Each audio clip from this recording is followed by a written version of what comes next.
علم ایسا خزانہ ہے جو خرچ کرنے سے ختم نہیں ہوتا بلکہ زیادہ ہوتا ہے۔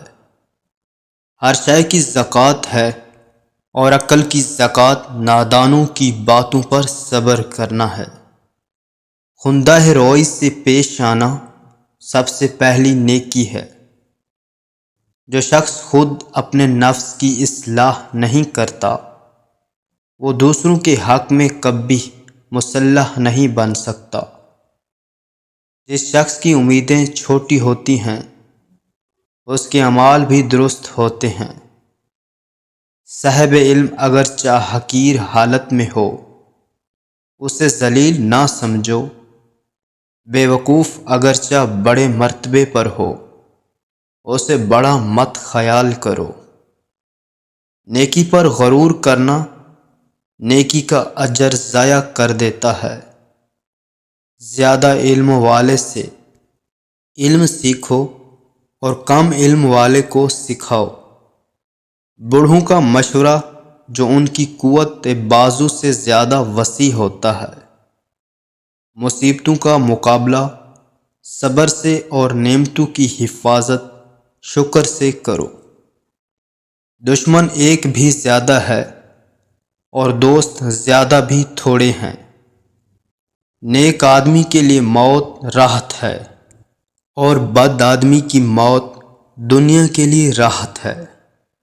جب کسی کا احسان کا بدلہ ادا کرنے سے تیرے ہاتھ قاصر ہوں تو زبان سے اس کا شکریہ ادا کر۔ کارخانہ قدرت میں فکر کرنا بھی عبادت ہے۔ گناہوں پر ندام ہونا گناہوں کو اور نیکیوں پر مغرور ہونا نیکیوں کو برباد کر دیتا ہے۔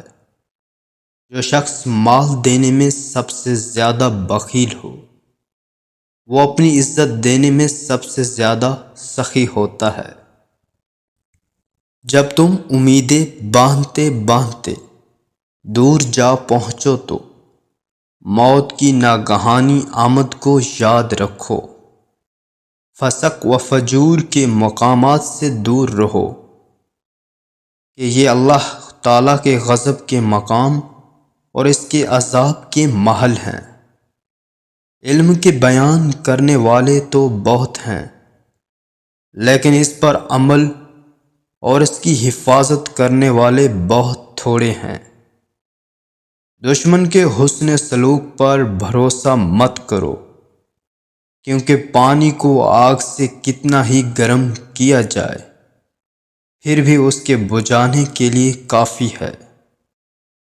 جو شخص مجھے ایک لفظ سکھاتا ہے وہ میرا آقا استاد ہے اور میں اس کا احترام کرتا ہوں۔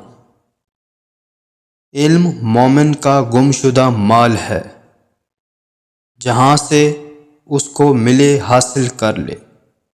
سب سے زیادہ سخت گناہ وہ ہے جو کرنے والے کی نظر میں چھوٹا ہو۔ موٹی عورت اگر صبح اٹھتے ہی پانی کے ساتھ انجیر اور شکر ملا کر پیے 80 سال تک 20 سال جیسی دبلی اور پتلی رہے گی۔